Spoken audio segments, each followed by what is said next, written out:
Welcome students. This is our first lecture in class 12th physics.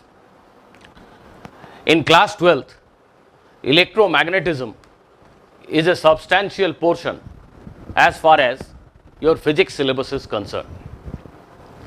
The entire study of electromagnetism is based on one single property of matter that is known as charge. First, we will familiarize ourselves with the property named charge, and then we will begin with first chapter of electromagnetism, that is electrostatics. So before I tell you what exactly is electrostatics, I will first tell you what exactly is charge. Charge matter की एक ऐसी property है जिस पे पूरी electricity magnetism की पढ़ाई based है. तो हम अपने आप को पहले फैमिलियराइज करेंगे with this property of matter which is known as charge. If you ask me what exactly is charge, it is a bit difficult for me to define at this stage. All I can say is charge is a property of matter. Important. Charge is associated with matter. Charge is a property of matter that is responsible for all electric and magnetic phenomena. जितने भी electric और magnetic phenomena हम daily life में observe करते हैं, experience करते हैं, सबके पीछे मैटर की एक ही प्रॉपर्टी होती है जिसका नाम है charge. A body which is having this property of charge can exert force on some other body. So charge is a property by virtue of which a piece of matter can exert force on any other piece of matter. So right now this is all what I can say when you ask me what exactly is charge. Charge एक ऐसी property है जिसकी वजह से एक body दूसरे के ऊपर फोर्स अप्लाई कर सकती है. चार्ज एक ऐसी प्रॉपर्टी है जिसके ऊपर सारी इलेक्ट्रिक और मैग्नेटिक फेनोमेना डिपेंड करते हैं.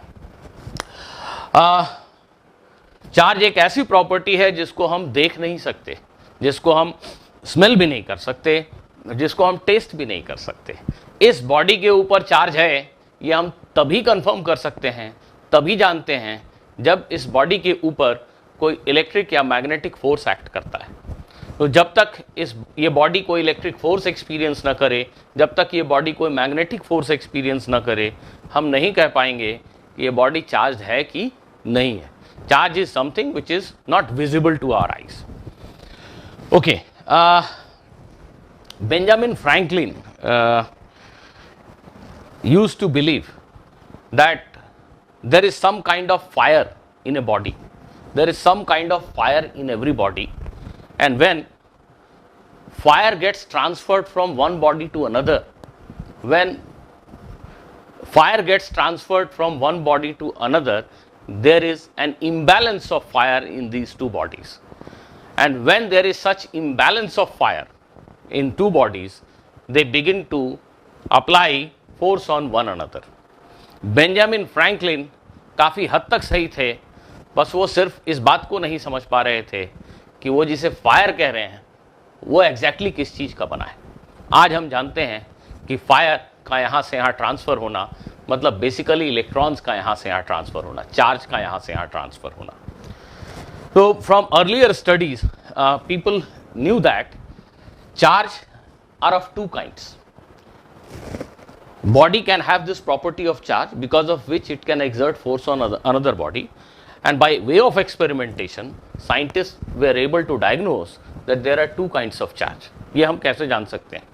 जैसे मास, यूनिवर्स के कोई भी दो मास, कोई भी दो ऑब्जेक्ट जिसमें मास की प्रॉपर्टी है वो एक दूसरे को अट्रैक्ट करते हैं. They never repel one another. लेकिन हम अगर इस तरीके के एक्सपेरिमेंट्स करें, इस ब्लैक ऑब्जेक्ट को, इस ब्लैक पेन को इस ब्लू पेन के पास लेकर आए, हम ब्लू पेन के पास लेकर आए, तो हमने देखा कि ये दोनों एक दूसरे को अट्रैक्ट कर रहे हैं. ये ब्लैक ऑब्जेक्ट इस ब्लू ऑब्जेक्ट को अट्रैक्ट कर रहा है. इसी ब्लैक ऑब्जेक्ट के पास हमने एक डिफरेंट रेड ऑब्जेक्ट को रखा, तो हम देखते हैं ये दोनों एक दूसरे को रिपेल कर रहे हैं. तो प्लीज़ ध्यान दीजिए, ये ब्लैक ऑब्जेक्ट का तो एक ही नेचर है, ये फिक्स्ड बॉडी है, पर इस ऑब्जेक्ट को, रेड ऑब्जेक्ट को ये रिपेल करता है, जबकि इस ब्लू ऑब्जेक्ट को ये अट्रैक्ट करता है. इसका सिंपल मीनिंग हुआ कि ये जो दोनों ऑब्जेक्ट हैं ब्लू और रेड, इनके नेचर में कुछ डिफरेंस है. इस तरह के एक्सपेरिमेंटेशन से earlier scientist were able to establish that there are two kinds of charge. They used to say कि ये जो दो पेन हैं इनके ऊपर दो अलग अलग तरह के चार्ज हैं. अब ये जो दो अलग अलग तरह के चार्ज हैं इनको आइडेंटिफाई करने के लिए नाम देने की जरूरत थी. एक चार्ज को रेड चार्ज और एक तरह के चार्ज को ब्लू चार्ज कहा जा सकता था. एक तरह के चार्ज को X और दूसरे तरह के चार्ज को Y ऐसा भी कहा जा सकता था. एक तरह के चार्ज को बॉय और एक तरह के चार्ज को गर्ल ऐसा भी कहा जा सकता था. इससे हमारी फिजिक्स नहीं बदलती. बट इवेंचुअली जो कन्वेंशन एस्टैब्लिश हुआ वो ये है कि इनमें दो तरह के चार्ज में से एक तरह के चार्ज को हम पॉजिटिव चार्ज कहते हैं और दूसरे तरह के चार्ज को निगेटिव चार्ज कहते हैं. यहां पॉजिटिव और निगेटिव नाम में कुछ भी स्पेशल नहीं है भाई. एक चार्ज को ब्लैक चार्ज और एक चार्ज को ब्लू चार्ज बोलते हैं तो भी फिजिक्स ऐसे ही चलती है. But conventionally it has been established. Convention इसी को हम फॉलो करेंगे कि एक तरह के चार्ज को हम पॉजिटिव चार्ज कहते हैं और दूसरे तरह के चार्ज को हम निगेटिव चार्ज कहते हैं. So we will quickly add that there are two types of charges in nature, positive and negative. There are two types of charges in nature. One particular type has been named as positive charge, the other one has been named as negative charge. किसको positive बोलना है किसको negative, ये choice random है, arbitrary है, इसके पीछे कोई logic नहीं, कोई science नहीं है. By way of experimentation only, it was discovered that like charges repel one another. Like means both the charges are positive और both the charges are negative. दो पॉजिटिव चार्ज को एक दूसरे के पास रखो या दो नेगेटिव चार्ज को एक दूसरे के पास रखो, they repel one another. And unlike charges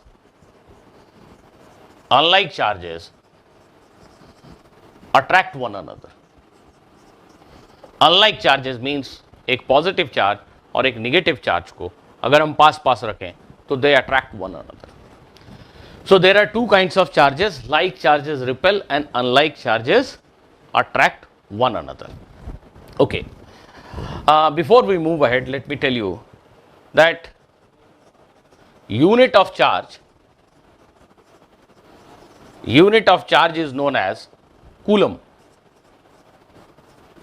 great scientist coulomb के नाम पे चार्ज के यूनिट को हम कूलम कहते हैं. जब इसको एब्रिविएशन में लिखेंगे तो कैपिटल C लिखेंगे.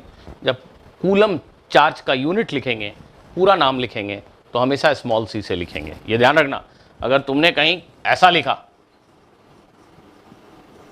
तो this refers to mister Coulomb, लेकिन अगर आपने ऐसा लिखा तो this refers to unit of charge.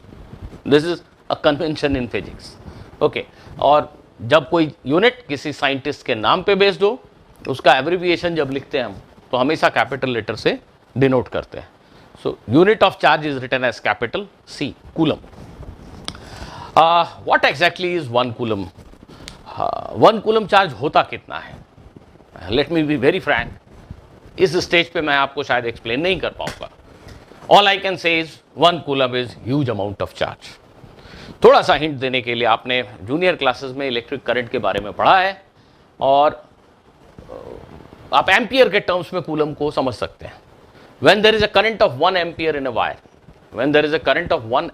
wire, the quantity of charge that flows through it in 1 second is known as 1 coulomb. किसी वायर में अगर 1 एम्पियर का करंट हो, 1 सेकेंड में उस वायर से जितने चार्ज का फ्लो होता है उसको हम 1 कूलम चार्ज कहते हैं. पर ये डेफिनेशन इनकम्प्लीट सा है, because now you will ask me, sir what exactly is 1 ampere? 1 ampere current होता कितना है? सो डियर स्टूडेंट्स, मैं आपको इस क्वेश्चन का आंसर तभी दे पाऊंगा जब हम मैग्नेटिज्म की पढ़ाई कर रहे होंगे. जब तक हम मैग्नेटिज्म की पढ़ाई नहीं करेंगे, we will not be able to define what exactly is 1 ampere current. और जब तक हम ये नहीं डिफाइन कर पाएंगे कि what exactly is 1 ampere current, it is very difficult for me to tell you what exactly is 1 coulomb charge. So right now, do me a favour, just remember that unit of charge is known as coulomb, and 1 coulomb is a huge amount of charge. So practical units are 1 coulomb is a huge amount of charge, and therefore the practical units are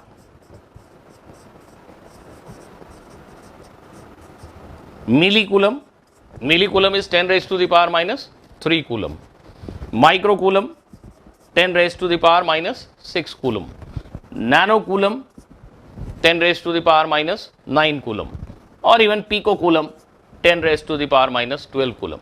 These are the units which are used more frequently, because if I say that there is a net charge of 1 coulomb on this duster, never believe me. 1 coulomb is a huge amount of charge. This object cannot have 1 coulomb charge practically. It is very difficult to give 1 coulomb charge to this object. जैसे जैसे ये electrostatics की पढ़ाई आगे बढ़ेगी, आप इस बात को जरूर एक्नॉलेज करोगे.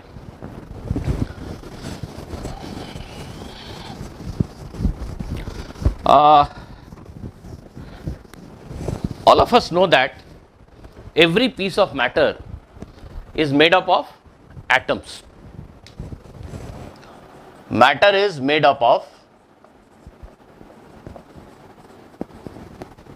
atoms, and every atom is composed of 3 fundamental particles. We all know this. Every atom is composed of 3 fundamental particles: electron, neutron and proton. Her atom में सभी एटम इन 3 पार्टिकल से मिलके बने होते हैं. सिर्फ एक एक्सेप्शन है, हाइड्रोजन एटम में न्यूट्रॉन नहीं होता है, सिर्फ इलेक्ट्रॉन और प्रोटॉन होते हैं. पर सभी एटम्स इन 3 पार्टिकल्स के कंपोजिशन, इनके ही कॉम्बिनेशन से बनते हैं. Electron is a fundamental particle which has a mass of nearly 9.1 into 10 raised to the power minus 31 kilogram. Mass of electron is close to 9.1 into 10 raised to the power minus 31 kilogram. Mass of neutron and proton, mass of neutron as well as proton, it is almost same. Neutron is slightly heavier than proton, but okay, it makes no difference at this stage. Mass of neutron is almost same as mass of proton, and it is equal to 1.67 into 10 to the power minus 27 kilogram. 1.67 into 10 to the power minus 27 kilogram. You must notice the order of magnitude. This is 10 to the power minus 31, that is 10 to the power minus 27. There is a huge difference in mass of a proton and mass of an electron. But okay, electron is the negatively charged particle in an atom. Electron carries a charge of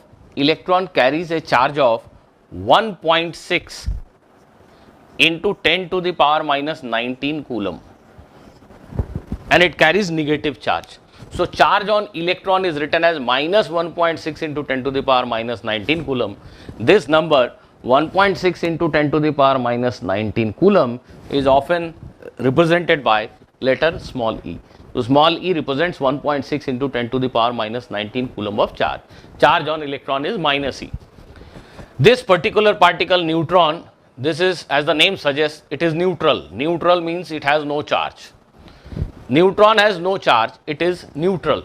This particle neutron has no charge, it is neutral. And this one, proton, has a charge equal to charge of electron, but the charge is of the other kind. That means it is positive charge. Proton has charge equal to plus 1.6 into 10 to the power minus 19 coulomb. Plus 1.6 into 10 to the power minus 19 coulomb. So basically electron and proton both have same amount of charge. Only thing, they are having 2 different kinds of charge. There are 2 types of charge, positive and negative. And these are 2 fundamental particles. One of them is having negative charge and the other one is having positive charge.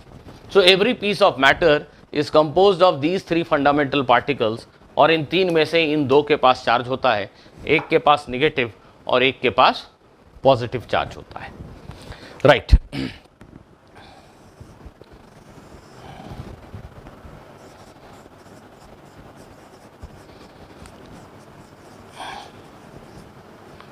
अब हम ये discuss करते हैं कि एक macroscopic object, एक real life object जैसे कि ये पेन या डस्टर या आपके हाथ में जो पेन है, ऐसे किसी रियल लाइफ मैक्रोस्कोपिक साइज के ऑब्जेक्ट को हम चार्ज कैसे करते हैं। एक रियल लाइफ ऑब्जेक्ट हकीकत में कैसे चार्ज अक्वायर कर पाता है, इसको हम डिस्कस करते हैं। और मैंने यहाँ हेडिंग दिया है इलेक्ट्रॉनिक थ्योरी ऑफ चार्जिंग। ऐसा क्यों है आप अभी समझ पाएंगे। Usually any piece of matter is made up of atoms all of which are neutral. इस पेन में जितने भी एटम हैं सब न्यूट्रल हैं। Each atom contains same number of electron and same number of proton, equal number of electron and proton. तो किसी atom में, जैसे सोडियम के एक एटम में अगर 11 इलेक्ट्रॉन्स हैं तो उसके न्यूक्लियस में 11 प्रोटॉन्स भी हैं। सो ओवरऑल उस एटम के ऊपर जो नेट चार्ज है वो 0 है। We say the atom as a whole is neutral, it contains same amount of negative charge as the amount of positive charge. So overall it does not have any charge. So any piece of matter which is made up of numerous atoms, it is also neutral because each and every atom is neutral. अगर हम सोच के देखें तो ये जो object है इसमें बहुत छोटे छोटे छोटे छोटे, जिनको हम आँख से देख भी नहीं सकते, इतने छोटे छोटे एटम्स हैं। वो सभी एटम्स न्यूट्रल हैं। उन एटम्स के अंदर, हर एक एटम के अंदर खूब सारे इलेक्ट्रॉन और प्रोटॉन है जो काउंट में इक्वल हैं। तो ऐसा नहीं कि इस पार्टिकल के, इस ऑब्जेक्ट में चार्ज नहीं है। इस ऑब्जेक्ट में बहुत सारे चार्ज पार्टिकल्स हैं, खूब सारे इलेक्ट्रॉन्स हैं, खूब सारे प्रोटॉन्स हैं, बट उनके काउंट इक्वल हैं, इसलिए ऑब्जेक्ट ओवरऑल न्यूट्रल दिखता है। So this object is neutral, it does not mean it is devoid of charge particle. So every piece of matter, I would write a neutral object, a neutral body. A neutral body has equal number of electrons and protons. Please read this as electrons and read this as protons. A neutral body has equal number of electrons and protons, and let me remind you once again, even a small piece of body contains huge amount of electron and huge amount of protons, almost infinite amount of electron and infinite amount of proton. इस pen में बहुत सारे proton है, हमारे thought से ज़्यादा, उतने ही electrons हैं। तो this pen is not devoid of charge particles. In fact, there are literally infinite number of electrons and protons, literally infinite number of charged particles in this body. But overall, it appears to be neutral because count of two kinds of charged particles is same. Now what happens? It is possible to transfer some electrons from one such body onto another body. ये possible है practically, कई तरीके से हम पढ़ेंगे आगे, कि एक बॉडी में से कुछ इलेक्ट्रॉन्स को हटाकर दूसरे बॉडी में शिफ्ट कर दिया जाए. आप पूछेंगे कि ऐसा प्रोटॉन्स के साथ नहीं होता क्या? क्या हम प्रोटॉन्स को एक बॉडी में से निकालकर दूसरे बॉडी में शिफ्ट नहीं कर सकते क्या? तो आंसर है यूजुअली नहीं कर सकते. एक एटम के न्यूक्लियस में प्रोटॉन्स न्यूट्रॉन्स के साथ बड़े मजबूती से बंधे होते हैं. एक एटम के न्यूक्लियस में से एक प्रोटॉन को खींच कर निकालने में ढेर सारी एनर्जी की जरूरत पड़ेगी. एज कंपेयर टू दैट, एक एटम में जो इलेक्ट्रॉन्स हैं जो न्यूक्लियस के चारों तरफ घूम रहे हैं, उनमें से किसी इलेक्ट्रॉन को खींचकर डिटैच करना, एटम से बाहर निकालना काफ़ी आसान है. उसमें फार लेसर अमाउंट ऑफ एनर्जी की रिक्वायरमेंट होती है. तो एक एटम में से एक इलेक्ट्रॉन को डिटैच करना काफ़ी आसान है, जबकि एक एटम के न्यूक्लियस में से एक प्रोटॉन को डिटैच करना बहुत मुश्किल है. इस वजह से यूजुअली डेली लाइफ में जो एक्टिविटीज़ हम करते हैं उसमें ऐसा तो हो पाता है, ऐसा हो जाता है कि एक बॉडी में जो इलेक्ट्रॉन्स थे उनको इतनी एनर्जी मिल गई कि उन्होंने इस बॉडी को छोड़ दिया और किसी दूसरे बॉडी में चले गए. पर हम डेली लाइफ एक्टिविटीज़ में ऐसा नहीं कर पाते कि इस बॉडी के न्यूक्लियस, एटम्स के न्यूक्लियस में जो प्रोटॉन्स हैं उनको इतनी एनर्जी दे दें कि वो बाहर आ जाए. So this never happens.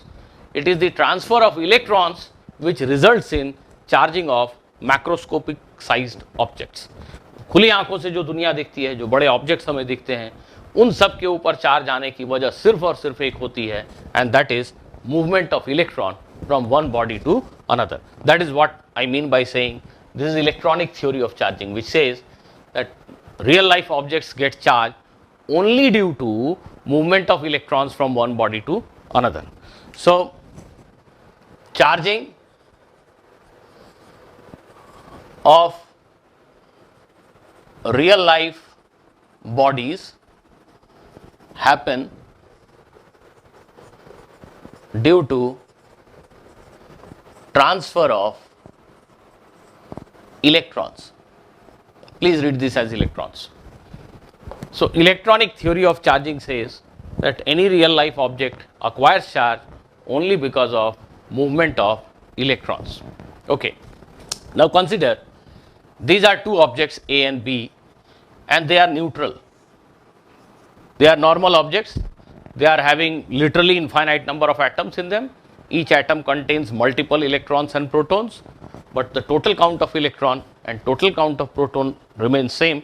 So this is neutral. Important is to understand कि इस बॉडी में से अगर मैं एक छोटा सा टुकड़ा काट कर निकाल लूँ तो उसमें भी literally infinite number of electrons और प्रोटॉन्स हैं, ऑलमोस्ट इवनली डिस्ट्रीब्यूटेड, और वो छोटा टुकड़ा भी हमें न्यूट्रली दिखाई देता है. We are not able to see any charge on that small piece of object.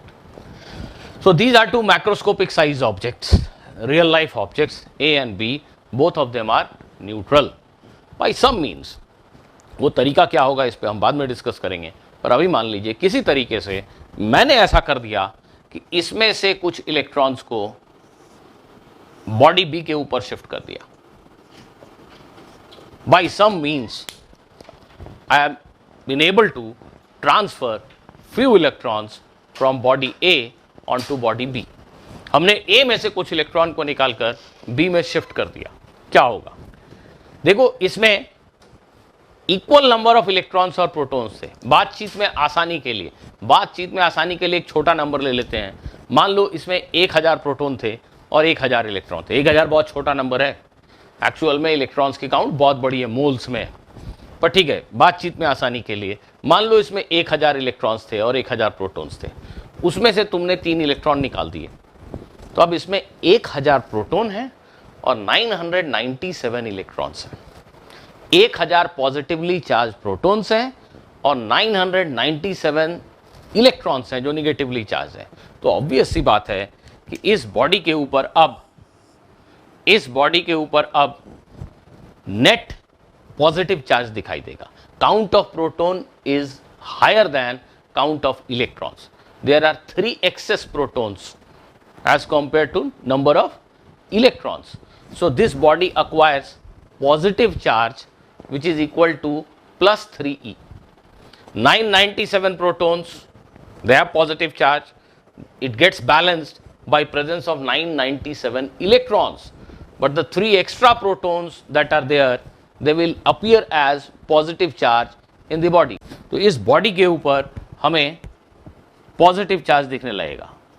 Late me repeat once again that 1000 and 3 are just numbers. एक रियल लाइफ ऑब्जेक्ट के छोटे से टुकड़े में भी मोल्स ऑफ इलेक्ट्रॉन्स और प्रोटॉन्स होते हैं. बातचीत में आसानी के लिए मैंने एक छोटा नंबर लिया. So a body a which has lost electron, it will definitely become positively charge because now it is having excess of protons. We can say that a body which is electron deficient acquires positive charge. And what happened to this one? This one was, let us say, also having 1000 protons and 1000 electrons. If you manage to shift 3 electrons from A onto B, now this body is having 1003 electrons and only 1000 protons. So this body is having 3 excess electrons. So this will acquire 3 units of negative charge. The charge on this body will be -3. Okay, the point I am trying to make is the body which has gained electrons will become negatively charged and the body which has lost electron will become positively charged. So we can write a body that gains electrons becomes negatively charged, right? Like this body A. and a body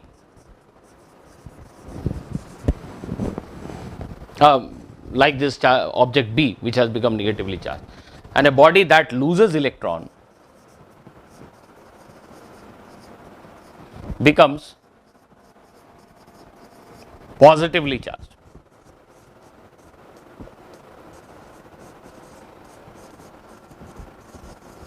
If a body is having some positive charge, that means it is electron deficient. Total count of electrons in that body is less than total number of protons in that body. A body which is negatively charged is having surplus amount of electrons. Total number of protons से ज़्यादा है number of electrons. Obviously, if n number of electrons were shifted from A to B,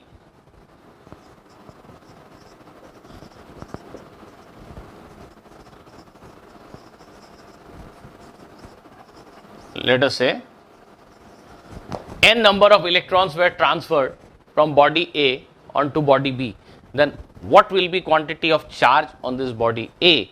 The answer is charge on body A will be plus of Ne. अगर 3 electron यहाँ से यहाँ transfer हुए तो इस बॉडी के ऊपर पॉजिटिव चार्ज होगा plus 3E.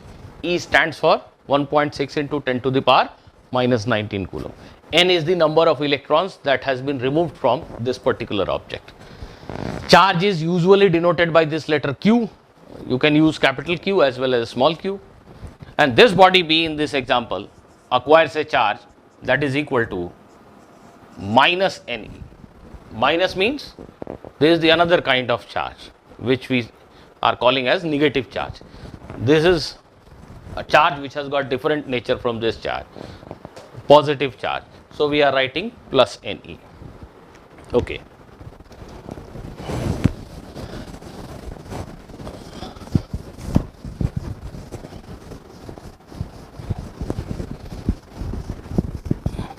Now, what are the ways in which we can execute this? What are possible ways by which I can transfer electrons from one body to another? The fact is there are many ways, but I will discuss few of them.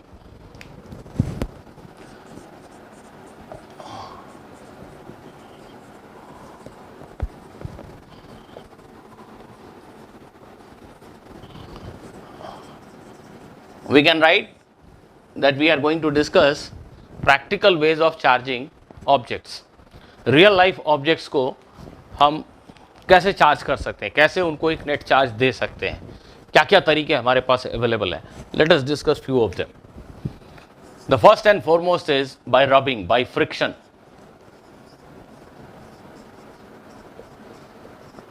देखो, फिर से बताऊं मैं आपको, एक atom में positively charge nucleus के around ये इलेक्ट्रॉन्स रिवॉल्व कर रहे हैं. ठीक, ये इलेक्ट्रॉन अपने आप इस एटम को छोड़कर बाहर नहीं आएगा, या इस मैटर में बहुत सारे इलेक्ट्रॉन्स हैं. मैं इस पेन को यहां रखता हूं तो इलेक्ट्रॉन ऐसे टप टप टप गिरते तो नहीं है, वो एक सर्टेन फोर्स से, मजबूती से इससे बंधे हुए हैं. इन इलेक्ट्रॉन्स को जब तक हम एक सर्टेन अमाउंट ऑफ एनर्जी नहीं देंगे तो वो इस एटम से या इस सब्सटेंस से बाहर नहीं निकलेंगे. ये वैसे ही है जैसे ये पेन. इस पेन को अगर मैं थोड़ी बहुत एनर्जी देता हूँ तो ये अर्थ की ग्रेविटी से आज़ाद नहीं होता, ये वापस आ जाता है. लेकिन अगर मैं इसको एक tremendous amount of kinetic energy दे दूँ, इसकी स्पीड स्केप स्पीड से कहीं ज़्यादा कर दूँ, तो it will escape forever. ये हमेशा हमेशा के लिए अर्थ को छोड़ देगा. वैसे ही इस ऑब्जेक्ट में बहुत सारे इलेक्ट्रॉन्स हैं जो एक मजबूती से बंधे हैं इस ऑब्जेक्ट के साथ. बट अगर मैं उनको सर्टेन अमाउंट ऑफ एनर्जी से ज़्यादा सप्लाई करूँ इलेक्ट्रॉन्स को, तो they will start leaving this object. That minimum amount of energy that is required to detach an electron from this object is known as its work function. ठीक है, ये हम बाद में लिखेंगे, अभी आप परेशान मत होइए. बट द पॉइंट इज, इस ऑब्जेक्ट में से इलेक्ट्रॉन अपने आप नहीं निकलते. Unless you supply certain amount of energy, electrons are not going to come out of this object. तो हमें किसी न किसी मैकेनिज्म से इन इलेक्ट्रॉन्स को एनर्जी देनी है, तभी ये इस ऑब्जेक्ट को छोड़ेंगे. अब ऐसा सोचो, ये एक ऑब्जेक्ट है, इसमें से किसी एक इलेक्ट्रॉन को निकालने के लिए लेटर से 10 यूनिट एनर्जी चाहिए, यूनिट कुछ भी है, 10 यूनिट एनर्जी देने से एक इलेक्ट्रॉन बाहर आ जाता है। ये एक दूसरा ऑब्जेक्ट है, ये किसी और एलिमेंट का बना है। इसमें से किसी इलेक्ट्रॉन को निकालने के लिए लेटर से 15 यूनिट एनर्जी की जरूरत पड़ती है। इसमें से एक इलेक्ट्रॉन को निकालने के लिए 10 यूनिट एनर्जी चाहिए, इसमें से इलेक्ट्रॉन निकालने के लिए 15 यूनिट एनर्जी चाहिए। ऐसा मान लो अब मैं इन दोनों ऑब्जेक्ट को रब करना शुरू करता हूं आपस में, इन दोनों ऑब्जेक्ट को आपस में रब करना शुरू करता हूं। Rubbing generates heat. इस रबिंग की वजह से इन दोनों ऑब्जेक्ट के इलेक्ट्रॉन्स को एनर्जी मिलनी शुरू होती है। दोनों ऑब्जेक्ट के इलेक्ट्रॉन्स की एनर्जी बढ़ रही है, पर इन इलेक्ट्रॉन्स को कम एनर्जी चाहिए थी। 10 यूनिट एनर्जी मिलने से बाहर आने लगते हैं, इसको तो 15 चाहिए, तो ये आसानी से बाहर नहीं आएंगे। ऐसा रब करें विगरसली रब करें अगर हम, तो इतनी एनर्जी जनरेट हो सकती है कि इस ऑब्जेक्ट के इलेक्ट्रॉन्स इसको छोड़ना शुरू कर दें। इसके अभी नहीं छोड़ेंगे क्योंकि इसको ज़्यादा एनर्जी चाहिए। तो अगर हम दो डिफरेंट एलिमेंट्स के बने हुए चीज़ों को रब करें तो संभव है कि थोड़ी रबिंग से यहाँ के कुछ इलेक्ट्रॉन इतनी एनर्जी पा जाएं कि वो इसको छोड़ना शुरू कर दें। तो वो इलेक्ट्रॉन इसको छोड़ना शुरू कर देंगे। Of course few of them may escape into atmosphere, पर अगर ये ऑब्जेक्ट इसके कांटेक्ट में है तो many of these electrons will get transferred on to this also. Okay, some of them will escape, no doubt about it, but many of them will get transferred onto this object also. So just by rubbing we can generate enough energy so that one particular body starts losing electron and the other one which is in contact with this starts gaining many of those electrons. तो just दो अलग अलग material के बने हुए objects को अगर आप रब करोगे तो ऐसा पॉसिबल है कि एक ऑब्जेक्ट से इलेक्ट्रॉन निकलकर दूसरे में जाने लगे।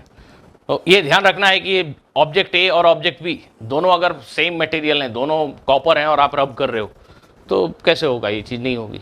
हाँ, एक कॉपर है एक एल्युमिनियम है तो ऐसा होगा कि एक मटेरियल के इलेक्ट्रॉन थोड़े कम एनर्जी से भी उसको छोड़ने लगते हैं। तो जैसे ही आपने रबिंग शुरू की, थोड़ी विगरस रबिंग की, हो सकता है कि इसमें से निकलकर बहुत सारे इलेक्ट्रॉन बी में चले जाएं। और जब आप इन ऑब्जेक्ट्स को सेपरेट करते हो तो जस्ट जैसा अभी हमने समझा, ए ने बहुत सारे इलेक्ट्रॉन खो दिए तो ये पॉजिटिवली चार्ज हो जाता है और बी ने बहुत सारे इलेक्ट्रॉन गेन कर लिए तो ये निगेटिवली चार्ज हो जाता है।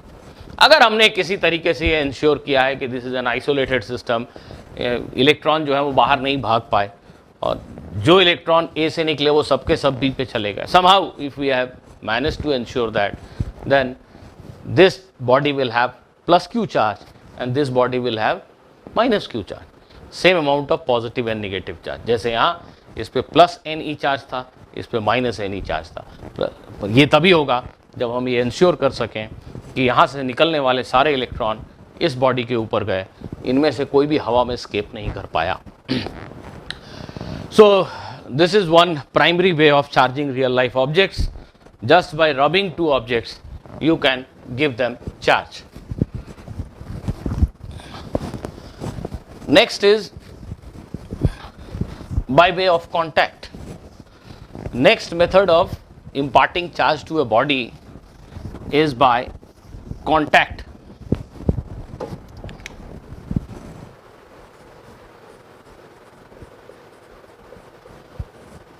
What I mean to say is, if I put a charged body in contact with a neutral one, the neutral body also acquires some charge. We can write, when a charged body is put in contact with a neutral body,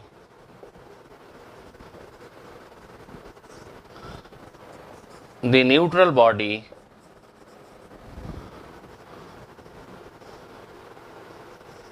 gets charged, and this phenomena is typically very fast for conductors, copper, aluminum, all metals basically. They are very good conductors of electricity। ऐसा आपने junior classes में पढ़ा है। ऐसा क्यों होता है ये भी हम आगे डिस्कस करेंगे, वेट फॉर दैट।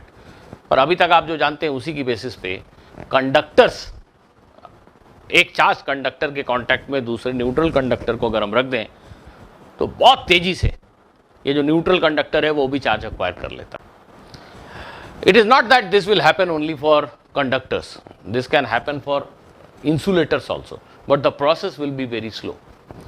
इस रियल वर्ल्ड में कोई भी चीज परफेक्ट इंसुलेटर नहीं है, कोई भी चीज परफेक्ट कंडक्टर नहीं है। तो मैं कहता हूं कि ये इंसुलेटर है, it does not mean that it will not conduct any charge under any circumstances, नहीं, the conduction process will be extremely slow, but with in case of conductors the movement of charge is very fast. ऐसा क्यों होता है इस पे हम थोड़ा बाद में बात करते हैं। अभी बेसिकली इस कॉन्सेप्ट को समझें। एक बॉडी न्यूट्रल है और ये एक चार्ज बॉडी है।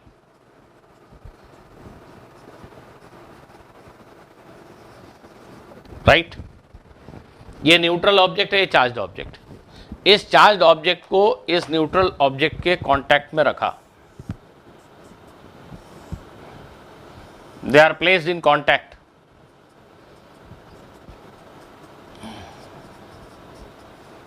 and after some time they are separated. After some time they are once again separated. और आपने फिर से A को और इस B को अलग कर दिया। आप देखेंगे कि बॉडी A के ऊपर भी कुछ पॉजिटिव चार्ज आ गया और बॉडी B के ऊपर पॉजिटिव चार्ज कुछ कम हो गया। Body B has lost some positive charge and body A has gained some positive charge. एक न्यूट्रल ऑब्जेक्ट को एक चार्ज ऑब्जेक्ट के कांटेक्ट में रखने से न्यूट्रल ऑब्जेक्ट भी चार्ज हो जाता है। By this method, just by touching a neutral object with a charge body, you can charge this object. This method is known as charging by way of contact और charging by conduction. Please ध्यान से देखिए, शायद आप में से कुछ लोग कंफ्यूज हो रहे होंगे या ये सोच रहे होंगे कि सर ने कुछ गड़बड़ की यहाँ पे। भाई ये तो पॉजिटिवली चार्ज बॉडी थी, ए न्यूट्रल था, कांटेक्ट में रखा, तो ए पर पॉजिटिव चार्ज आया कैसे? I said protons never move, positive charge never move, तो इसमें से कुछ पॉजिटिव चार्ज निकलकर इस पे गया कैसे? आप में से कुछ लोगों ने बिल्कुल ठीक समझा। एक्चुअल में पॉजिटिव चार्ज का मूवमेंट नहीं हुआ है, एक्चुअल में तो इलेक्ट्रॉन्स का ही मूवमेंट हुआ है। इस पॉजिटिवली चार्ज बॉडी ने इस बॉडी के बहुत सारे इलेक्ट्रॉन्स को अपनी तरफ अट्रैक्ट किया। इस पॉजिटिवली चार्ज बॉडी ने इस न्यूट्रल ऑब्जेक्ट के बहुत सारे इलेक्ट्रॉन्स को अट्रैक्ट किया। Unlike charges attract, positively charge body ने इसके बहुत सारे इलेक्ट्रॉन्स को अट्रैक्ट किया और एब्जॉर्ब कर लिया। तो इस पॉजिटिवली चार्ज बॉडी में अगर तुमने कुछ इलेक्ट्रॉन्स ऐड कर दिए, ये इलेक्ट्रॉन्स ऐड कर दिए, तो इस पॉजिटिवली चार्ज बॉडी पे नेट पॉजिटिव चार्ज रिड्यूस हो गया, क्योंकि उसमें आपने कुछ इलेक्ट्रॉन मिला दिए, तो इलेक्ट्रॉन ने पॉजिटिव चार्ज को न्यूट्रलाइज कर दिया। और इस बॉडी ए ने, जिसने इलेक्ट्रॉन खोया, तो electron loser always acquires positive charge, इस बॉडी ने same amount of positive charge acquire कर लिया। तो ध्यान देना, चार्जिंग हमेशा मूवमेंट ऑफ इलेक्ट्रॉन्स की वजह से ही होती है, फैक्ट। लेकिन कई बार हमें सोचने में आसानी होती है अगर हम पॉजिटिव चार्ज के मूवमेंट के टर्म्स में बात करें। कोई खास एरर नहीं, कोई एरर नहीं। इनफैक्ट अगर हम ऐसा सच में सोचें कि हाँ भाई इसमें से पॉजिटिव चार्ज निकल के इसमें आ गया, इन प्रिंसिपल गलत है। एक्चुअल में इलेक्ट्रॉन्स ऐसे मूव हुए, निगेटिव चार्ज मूव हुए लेफ्ट टू राइट, और इक्विवेलेंटली हम बोल सकते हैं पॉजिटिव चार्ज मूव हुआ राइट से लेफ्ट की तरफ, चलेगा। It will create no error, let me tell you, it will create no error. But at the back of the mind, you must always remember, it is electrons which move, protons never move. Anyway, तो एक charge object के contact में एक neutral object को रखने से neutral object भी charge हो जाता है। This method of charging a neutral body is known as charging by way of contact और charging by conduction. This particular method is very fast in case of conductors. अगर ये conducting objects हैं तो आप ये कॉपर के rod को जैसे ही इस एल्युमिनियम के स्फीयर से टच करोगे, with in a fraction of A second आप देखोगे कि इस बॉडी ने जितना चार्ज एक्वायर करना था कर लिया, उस पर चार्ज कुछ कम हो गया। इसने जितना चार्ज गेन किया एग्जैक्टली उतना ही चार्ज उस पर कम हुआ। इसने जितना चार्ज गेन किया एग्जैक्टली उतना ही चार्ज उस पर कम हुआ। मैं इसको ऐसे बता देता हूँ, अगर इसके ऊपर Q चार्ज था और अब यहाँ स्मॉल q चार्ज है, तो B पर कितना चार्ज हुआ? Q माइनस Q, जितना चार्ज इस पे आया उतना उस पे कम हो गया। कंडक्टर्स के केस में ये प्रोसेस लाइटनिंग फास्ट है और बाकी सब्सटेंसेस के केस में ये प्रोसेस काफ़ी स्लो हो सकता है, पर होगा जरूर टू सम एक्सटेंट। ओके,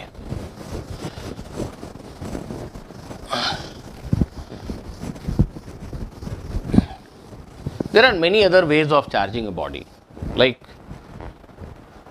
अगर एक मेटेलिक ऑब्जेक्ट है, इसके ऊपर अगर मैं हाई फ्रीक्वेंसी की लाइट इंसिडेंट कराऊं, अल्ट्रा वायलेट लाइट इंसिडेंट कराऊं, तो भी हम पाते हैं कि this metallic body starts losing electrons and becomes positively charge. इस इफेक्ट को हम फोटो इलेक्ट्रिक इफेक्ट कहते हैं, पर इसको हम यहाँ पे डिस्कस नहीं कर रहे हैं। सिमिलरली एक मेटल ऑब्जेक्ट है, उसको बहुत जोर से हीट कीजिए, it will start losing electrons, it may acquire positive charge. Such emission of electrons are known as thermionic emission, but again इसको हम यहाँ पे डिस्कस नहीं कर रहे हैं, because these are not the ways by which we charge a body. Actual real life में हम बॉडीज को चार्ज करने के लिए ये यहाँ जो मैं डिस्क्राइब कर रहा हूँ, इन्हीं में से किसी को यूज़ करते हैं। So third method, it is not actually a method of charging, rather it is a method of charge separation, but I need to mention it. The third way is induction. Induction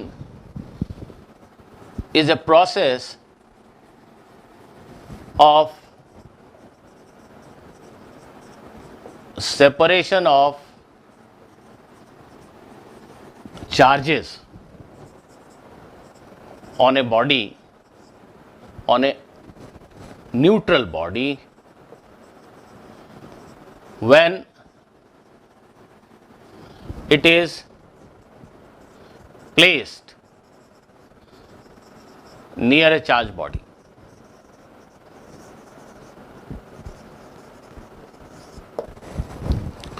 Induction is not exactly a method of charging, you will understand. Rather, it is a method of separation of charge on a body when it is neutral body, when it is placed near a charged body. Something like this. Suppose this is a neutral body. We are not able to see any charge on it, right? Now, a positively charged rod is brought close to it. एक positively charge body को हम इसके पास लेकर आए, और पास कर देता हूं। एक पॉजिटिवली चार्ज बॉडी को हम पास लेकर आए।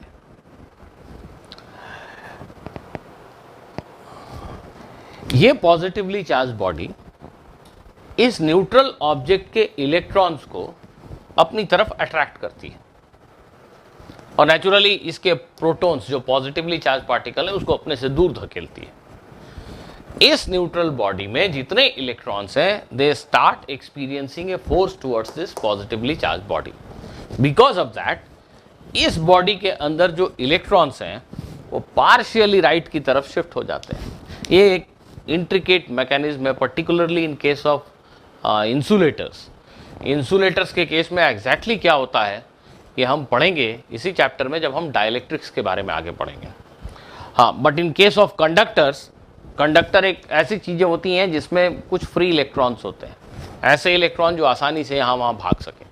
कॉपर एक अच्छा कंडक्टर है क्योंकि उसमें चार्ज पार्टिकल्स फ्री होते हैं मूव करने को। Certain number of electrons are free to move inside the entire material. वो इलेक्ट्रॉन ही एक पॉइंट से दूसरे पॉइंट पर चार्ज को लेकर जाने का काम करते हैं। So whether it is conductor or insulator, what I am going to explain will certainly happen, but the mechanism is slightly different. तो मैकेनिज्म पे अभी फोकस नहीं करेंगे, इसको हम आगे समझेंगे इसी चैप्टर में। अभी मैकेनिज्म से अपना नाता मत जोड़िए, मोटी मोटी बात को समझिए कि ये पॉजिटिवली चार्ज बॉडी जो है इसके अंदर के इलेक्ट्रॉन्स को अपनी तरफ खींचती है, जिसकी वजह से ये जो फ्रंट फेस है facing the positively charge rod, it acquires negative charge. क्यों? क्योंकि बहुत सारे इलेक्ट्रॉन, ऐसा सोचो मन में कि इधर से इधर ट्रांसफर हो गए, तो यहाँ पे इस जगह पे इलेक्ट्रॉन्स की एक्सेस हो गई। तो अगर हम इस बॉडी का ये टुकड़ा अगर देखें, सामने वाला टुकड़ा, तो हमें ये थोड़ा निगेटिवली चार्ज दिखने लगता है। Oh sorry. जबकि ये जो पीठ वाला हिस्सा है, पॉजिटिवली चार्ज बॉडी से दूर का हिस्सा, पीठ वाला जो हिस्सा है, ये हिस्सा, यहाँ से बहुत सारे इलेक्ट्रॉन्स इधर की तरफ शिफ्ट हुए या इधर जाना चाहते हैं, तो इस इलाके में हमें पॉजिटिव चार्ज एपोरेंट होने लगता है। हमें पॉजिटिव चार्ज ऐसा यहाँ दिखने लगता है, क्योंकि प्रोटॉन्स और इलेक्ट्रॉन्स बेसिकली किसी भी बॉडी में ऐसे थे, ये ग्रेन्स हैं, छोटे छोटे प्रोटॉन्स हैं, और बिल्कुल उनके आसपास ही कहीं ऐसे छोटे छोटे खूब सारे इलेक्ट्रॉन्स हैं। तो ऐसा कोई भी ऑब्जेक्ट मुझे न्यूट्रल दिखता है, लेकिन अगर ये जो काले काले इलेक्ट्रॉन्स हैं ये सब थोड़े इधर शिफ्ट हो गए, इस तरफ को शिफ्ट हो गए, ऐसे शिफ्ट हो गए, इलेक्ट्रॉन्स की पूरी क्लाउड ऐसे खिसक गई, तो नेचुरली ये हिस्सा पॉजिटिव दिखने लगेगा और ये हिस्सा निगेटिव दिखने लगेगा। तो ये फेस निगेटिव हो गया और ये फेस पॉजिटिव हो गया। एग्जैक्ट मैकेनिज्म क्या है? कंडक्टर्स में थोड़ा डिफरेंट, इंसुलेटर्स में थोड़ा different. I promise I will explain that to you in this chapter only. आगे तो इस बॉडी के ऊपर जो न्यूट्रल थी, मुझे पोलराइजेशन दिखने लगा। पोलराइजेशन मीन्स चार्ज निगेटिव अलग, पॉजिटिव अलग, चार्ज का सेपरेशन दिखने लगा। क्या इस बॉडी पे कोई नेट चार्ज है? नहीं, नेट चार्ज अभी भी जीरो है। जितना निगेटिव चार्ज की क्वांटिटी यहाँ है, उतनी ही पॉजिटिव चार्ज की क्वांटिटी यहाँ भी है। ये जो चार्ज का सेपरेशन हो गया है, इस फेनोमेना को हम इंडक्शन कहते हैं। और ये जो चार्ज है पॉजिटिव और निगेटिव जो इस बॉडी के फेस पे आए हैं, इसको हम इंड्यूस्ड चार्ज कहते हैं। इसको हम इंड्यूस्ड चार्ज कहते हैं। ध्यान देना, अगर मैं इस पॉजिटिवली चार्ज रॉड को, इस पॉजिटिवली चार्ज रॉड को वापस यहां से दूर लेके चला जाऊं, तो ये बॉडी पहले जैसी थी वैसी हो जाएगी। ये इलेक्ट्रॉन जो इधर खिसक गए थे वो जहां से आए थे उस तरफ चले जाएंगे, ये बॉडी मुझे फिर से न्यूट्रल दिखाई देने लगेगी। There will be no more separation of charge. Charge का कोई सेपरेशन नहीं रह जाएगा अगर मैं इस चार्ज बॉडी बी को, इस चार्ज रॉड को यहां से हमेशा हमेशा के लिए दूर लेके चला जाऊं। मैं लिख देता हूं, when the charge body is moved away, moved far away,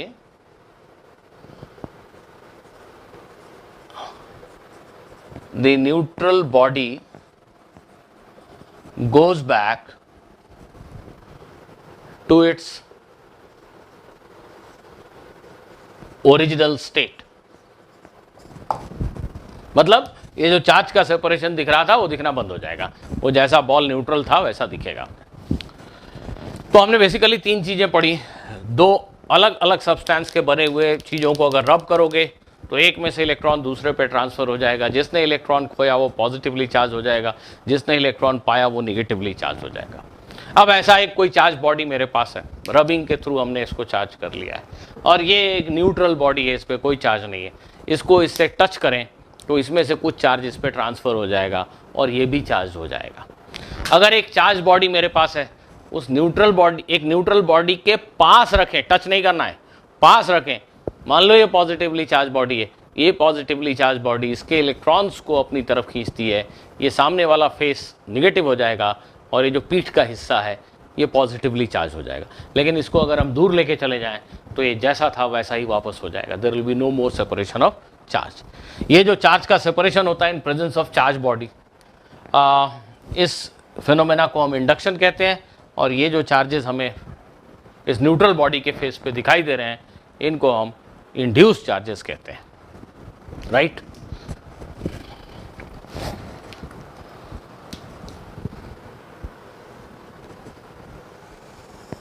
चलिए, तो अभी तक हमने चार्ज को डिफाइन करने की कोशिश की है और रियल लाइफ में एक बॉडी को हम कैसे चार्ज दे सकते हैं इसके बारे में कुछ डिस्कशन किया है। अभी तक कुछ पढ़ा और कुछ एडिशनल बातें प्रॉपर्टीज ऑफ चार्ज हेडिंग में मैं यहाँ पे समराइज कर रहा हूँ कि ध्यान दीजिएगा, ये आपके स्कूल एग्जाम में आता है question. Properties of charge, right, 2 properties of charge और 3 प्रॉपर्टीज ऑफ चार्ज। तो अभी तक जो हमने पढ़ा उसकी बेसिस पे हम बोल सकते हैं there are 2 types of charges, like charges repel, unlike charges attract। ठीक है, these are properties of charge, no doubt, but there is one another important property of charge। ये सब हम ऑलरेडी पढ़ चुके हैं। इसके अलावा जो नेक्स्ट है उसको मैं बल्कि पॉइंट नंबर 1 लिख देता हूँ। there is something that we have already discussed। charge is quantized।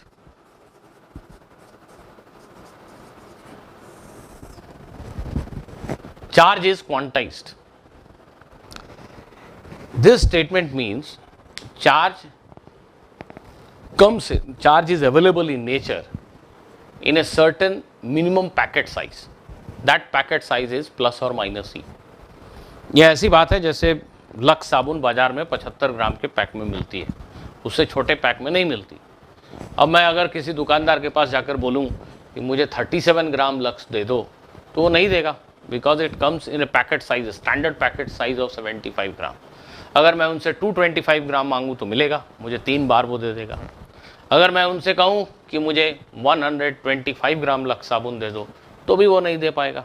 तो that soap bar has a standard minimum size of 75 ग्राम। तो मुझे जब भी साबुन मिलेगा वो 75 के मल्टीपल में ही मिलेगा। सिमिलरली नेचर में चार्ज की जो स्मॉलेस्ट क्वांटिटी अवेलेबल है that is charge present on 1 electron और चार्ज प्रेजेंट ऑन 1 प्रोटॉन। तो किसी भी चीज पर चार्ज जो मुझे मिलेगा वो स्मॉल ई के मल्टीपल में ही मिलेगा।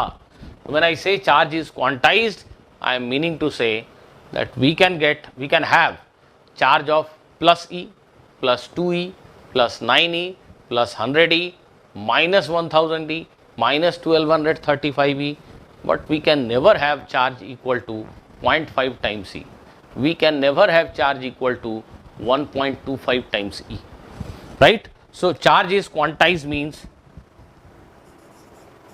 minimum packet size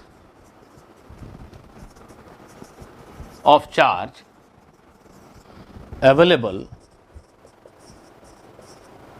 in nature is plus or minus e।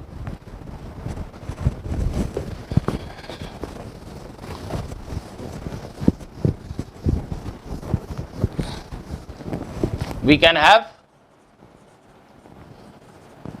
charge in multiples of e only। If this is a body and I say that it is having a charge q, then value of q is certainly equal to plus ne or minus ne, where n is 0, 1, 2, 3, 4. N cannot be 4.25. We cannot have a body having charge 4.25 times c। Charge packets पे होता है। जब भी कोई physical quantity certain packet size में मिलती है हम कहते हैं that physical quantity is quantized. कोई भी फिजिकल क्वांटिटी, आगे चलकर हम पढ़ेंगे कि मॉडर्न फिजिक्स में बताया गया है कि बहुत सारी फिजिकल क्वांटिटीज क्वांटाइज्ड होती हैं। एंगुलर मोमेंटम भी क्वांटाइज्ड होता है, एनर्जी भी क्वांटाइज्ड होती है। अभी हम पढ़ रहे हैं चार्ज डेफिनेटली हर जगह क्वांटाइज्ड होता है। पर एक बात और समझ लीजिएगा कि यूजुअली अगर मैं बोलूं कि इस पेन के ऊपर 1 माइक्रोकूलम चार्ज है, 1 माइक्रोकूलम चार्ज है, तो क्या हम ये चेक करने जाएंगे कि 1 माइक्रोकूलम ई के मल्टीपल्स में ठीक ठीक फिट बैठता है कि नहीं? शायद नहीं। 1 microcoulomb is a huge huge huge amount of charge. n will be a very large number. तो 1 माइक्रोकूलम चार्ज में अगर आप काउंटिंग करना शुरू करोगे कि कितने ई हैं, मुझे दिख क्यों नहीं रहा है कि ये एक यूनिट, एक पैकेट है चार्ज का, ये दूसरा है, ये तीसरा है, ये चौथा है, पांचवा है, 1000वां है, ऐसे हम काउंटिंग नहीं कर सकते because the grain size is very small. In fact every piece of matter is granular. ये पीस ऑफ मैटर ये एटम्स का बना हुआ है, पर क्या हम एटम्स को देख पाते हैं? क्या हम काउंट कर पाते हैं? क्या हम कहते हैं कि ये डिस्क्रीट पार्टिकल से बना है? हम कहते हैं कि नहीं, दिस ऑब्जेक्ट इज कंटिन्यूअस. यार बिल्कुल ऐसे ही इस ऑब्जेक्ट के ऊपर 1 माइक्रोकूलम चार्ज फैला है, तो हम ये नहीं कहेंगे कि ये चार्ज, पहला चार्ज का टुकड़ा, ये दूसरा टुकड़ा, ये तीसरा पैकेट, ये चौथा पैकेट, हम ऐसा काउंट करेंगे नहीं. वी विल अज्यूम कि यहाँ charge is continuously distributed because the packet size of charge is extremely small. The value of E is 1.6 into 10⁻⁻19 coulomb. तो एक रियल लाइफ ऑब्जेक्ट में चार्ज है तो ऐसे छोटे छोटे ग्रेन्स के फॉर्म में, पर वो हमें प्रैक्टिकली कंटिन्यूअस चार्ज की तरह दिख सकता है. But okay, nonetheless we have to understand that charge is quantized. Then charge of an isolated system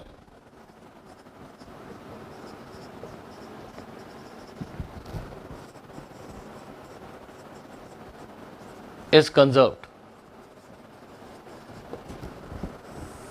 Charge of an isolated system is conserved.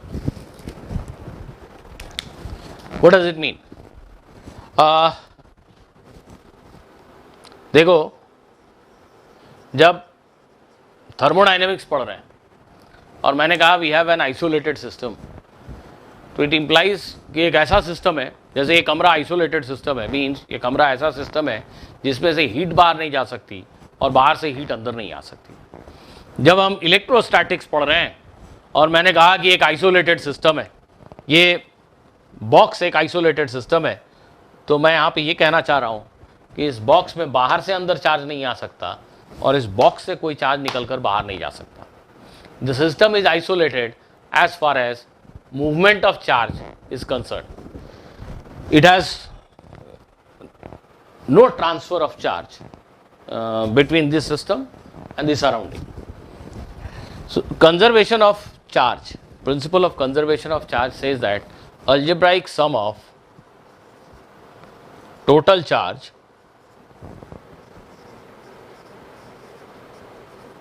in a system is always conserved.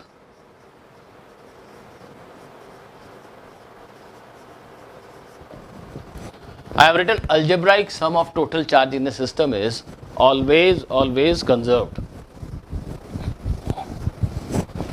It means algebraic sum means sum with plus and minus sign. Just assume that this is an isolated system. इसके अंदर बहुत सारे objects हैं. इसके ऊपर 4 microcoulomb charge है, इसके ऊपर 2 माइक्रोकूलम चार्ज है, इसके ऊपर -1 माइक्रोकूलम चार्ज है, इसके ऊपर -2 माइक्रोकूलम चार्ज. तो प्लीज़ ध्यान देना, इसमें जो नेट चार्ज है इस सिस्टम के अंदर वो है +4 +2 -1 -2, सो दिस +3 माइक्रोकूलम. इस सिस्टम में नेट चार्ज जो है वो -3 माइक्रोकूलम है. ये ऑब्जेक्ट्स जो इस सिस्टम के अंदर हैं ये आपस में इंटरैक्ट कर सकते हैं, ये आपस में चार्ज का एक्सचेंज कर सकते हैं, पर इस बॉक्स के बाहर कोई चार्ज नहीं आ सकता, बाहर से चार्ज अंदर नहीं आ सकता. ये एक आइसोलेटेड सिस्टम है, but these objects can share charge among themself. तो थोड़ी देर के बाद इन्होंने आपस में कुछ चार्ज की शेयरिंग की. We can have a situation like this.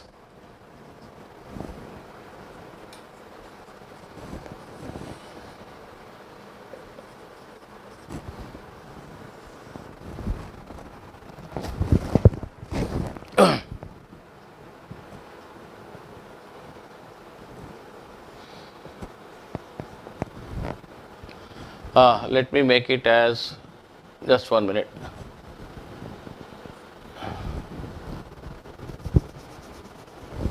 This is -2, this is 6.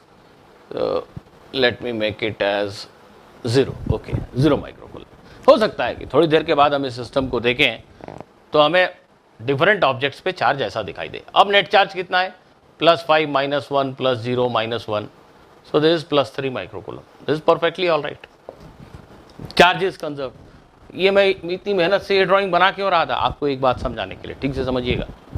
Conservation of charge does not say that positive charge and negative charge are separately conserved. ऐसा नहीं सोचना कि इस सिस्टम में आपने देखा था 4 + 2 6 माइक्रोकूलम पॉजिटिव चार्ज, तो यहां भी 6 माइक्रोकूलम पॉजिटिव चार्ज दिखना चाहिए। नहीं नहीं नहीं नहीं, ऐसा रूल नहीं है। Principle of conservation of charge says algebraic sum of total charge remains conserve. ये जरूरी नहीं है कि पॉजिटिव चार्ज अलग से कंजर्व रहे और निगेटिव चार्ज अलग से। आप कहेंगे कि यहां तो हमने -3 माइक्रोकूलम चार्ज दिखा था, यहां -3 तो नहीं दिख रहा है, -2 दिख रहा है। हाँ चलेगा, ये nothing wrong. The algebraic sum of all positive and negative charge must remain same. This is principle of conservation of charge.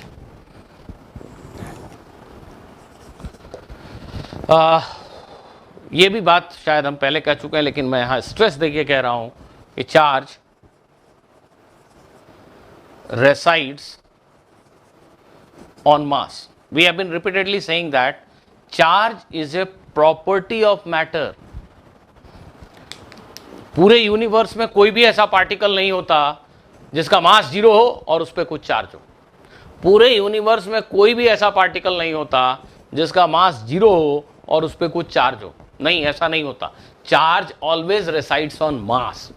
किसी मास वाली चीज के ऊपर ही चार्ज होता है। इलेक्ट्रॉन के ऊपर जो चार्ज है, ध्यान देना, इलेक्ट्रॉन के पास मास भी है। So charge resides on mass. We do not have a single particle in this universe which has charge but does not have any mass. इसका उल्टा ट्रू है। ऐसे पार्टिकल हो सकते हैं जिनके पास मास हो और चार्ज ना हो। न्यूट्रॉन मास है, चार्ज नहीं है। लेकिन ऐसे पार्टिकल नहीं होते जिनके पास मास नहीं है और चार्ज हो। ऐसा कोई पार्टिकल नहीं होता।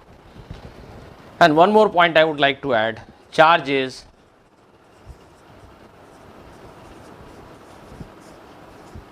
relativistically invariant. इसका मीनिंग एक्चुअली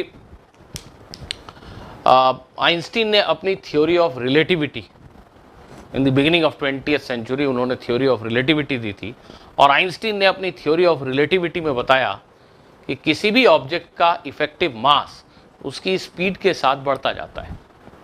इस पेन को अगर मैं बहुत हाई स्पीड पे चलाऊं, speed comparable to speed of light, तो इस पेन का मास बहुत बड़ा हो जाएगा। Mass increases with speed. तो because mass and charge, these are two properties associated with matter, इसलिए मैं यहां पे क्लैरिफाई कर रहा हूं कि मैटर की जो दो प्रॉपर्टी है, मास और चार्ज, उनमें मास स्पीड के साथ वेरी करता है, लेकिन चार्ज के साथ ऐसा नहीं होता। Charge is relativistically invariant means charge does not get affected by speed. इस ऑब्जेक्ट पे अगर 1 माइक्रोकूलम चार्ज है, इसको किसी भी स्पीड में चलाओ, the quantity of charge will be 1 microcoulomb. So charge has no dependence on speed. Charge on a body has no dependence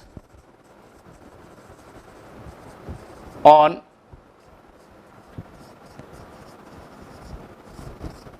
its speed. Okay, तो हमने प्रॉपर्टीज ऑफ चार्ज के बारे में पढ़ा, और अगर आपसे स्कूल एग्जाम में कहा जाए कि राइट 2 प्रॉपर्टीज ऑफ चार्ज, तो it is just my suggestion, write these 2 properties, that charge is conserve and charge is quantized. कई सारी प्रॉपर्टीज लिखने को कहा जाए तो definitely you have to write all of them. चलिए, अभी तक जो बातें हमने पढ़ी उसकी बेसिस पे एक दो छोटे से एग्जाम्पल और डिस्कशन करते हैं।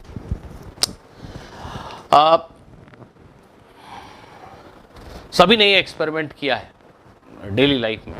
एक कॉम्ब को अपने हेयर पे जोर से ब्रश करके कागज़ के छोटे टुकड़ों के पास लेकर जाएं, तो कागज़ के टुकड़े कॉम्ब से अट्रैक्ट हो जाते हैं। या आप एक प्लास्टिक की स्केल जो आपके स्टडी टेबल पे होगी, उसको ज़ोर ज़ोर से बालों पे रगड़ो, और फिर उस प्लास्टिक के स्केल को कागज़ के छोटे छोटे टुकड़ों के पास लेकर आओ, तो कागज़ के टुकड़े एकदम जंप करके उस स्केल से चिपक जाते हैं। ये एक्सपेरिमेंट तुम अभी बैठे बैठे अपने टेबल पे कर सकते हो। ऐसा क्यों होता है?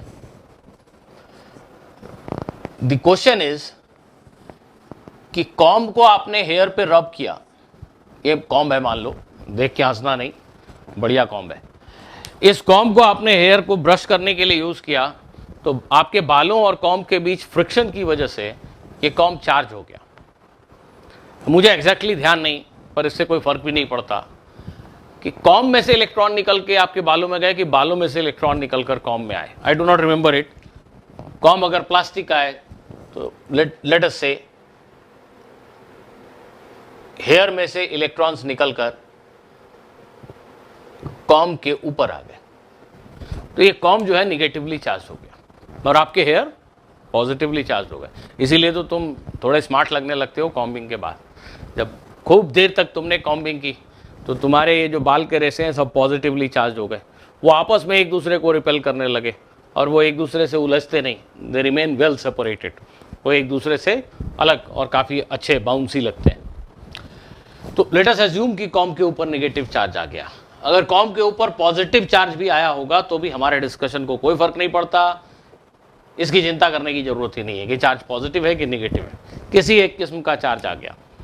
अब ये एक पेपर का टुकड़ा है, ये तो न्यूट्रल था, ये पीस ऑफ पेपर न्यूट्रल था। एक चार्ज बॉडी ने एक न्यूट्रल बॉडी को अट्रैक्ट किया, ये थोड़ा सरप्राइजिंग लगता है। एक चार्ज बॉडी कॉम्ब ने एक न्यूट्रल पीस ऑफ पेपर को अट्रैक्ट किया, ये बड़ा ही सरप्राइजिंग लगता है। यहां क्या हुआ, जैसे ही आप इस चार्ज कॉम्ब को इस पेपर के टुकड़े के पास लेकर आए, इंडक्शन की वजह से पेपर का ये फेस जो कॉम्ब के पास है वो पॉजिटिवली चार्ज हो जाएगा और पेपर का ये फेस जो कॉम्ब से दूर है ये निगेटिवली चार्ज हो जाएगा, राइट?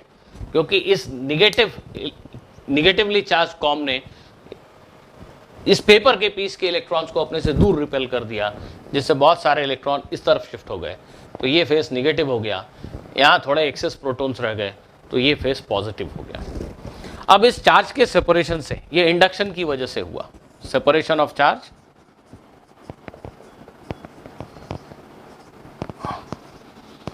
Due to induction. अब इस चार्ज सेपरेशन की वजह से देखो, कॉम्ब और पेपर के पीस के बीच में एक फोर्स होगा।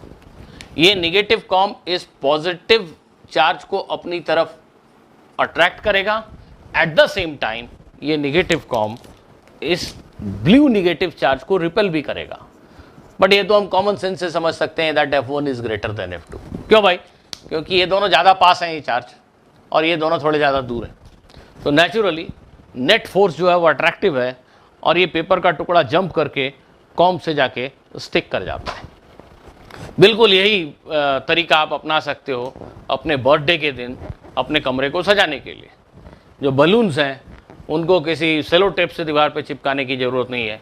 एक बढ़िया सिल्क की शर्ट पहनो और बलून को फुलाने के बाद ज़ोर ज़ोर से अपनी शर्ट पे ऐसे रब करो और रब करके जस्ट दीवार पे ऐसे छोड़ दो, अपने आप चिपक जाएंगे, अपने आप चिपक जाएंगे, किसी सेलो टेप की ज़रूरत नहीं है। ऐसा आप अपने दीवार को, अपने कमरे को सजा सकते हैं। वहाँ भी एग्जैक्टली वही हुआ, रबिंग की वजह से बलून चार्ज हो गया। जब उसको हम वॉल के पास लेके आए, इंडक्शन की वजह से चार्ज बलून ने ऑपोजिट चार्ज को वॉल के फ्रंट फेस पे अट्रैक्ट किया, जैसे कि यहाँ, और ये फिर दोनों चिपक गए। एक बात और, ये कागज़ का टुकड़ा थोड़ी देर में इस कॉम्ब से गिर जाता है। ऐसे ही ये जो बलून तुमने दीवार पे चिपकाया है वो 1-1.5 घंटे के बाद खुद ही दीवार से गिरने लगेंगे, बोलेंगे कि चलो बर्थडे पार्टी ऑफ हुई, घर जाओ। वो खुद ही इंडिकेट करेंगे बर्थडे पार्टी ख़त्म करके घर जाना है। तो मैं ये क्वेश्चन आपके सोचने के लिए छोड़ रहा हूँ कि ये कागज़ का टुकड़ा थोड़ी देर के बाद क्यों गिर जाता है, वो बलून थोड़ी देर तक दीवार से चिपके रहने के बाद अल्टीमेटली क्यों गिर जाता है।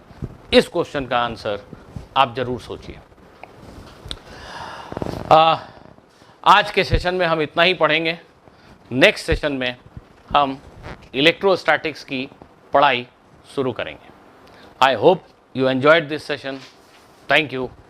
Goodbye.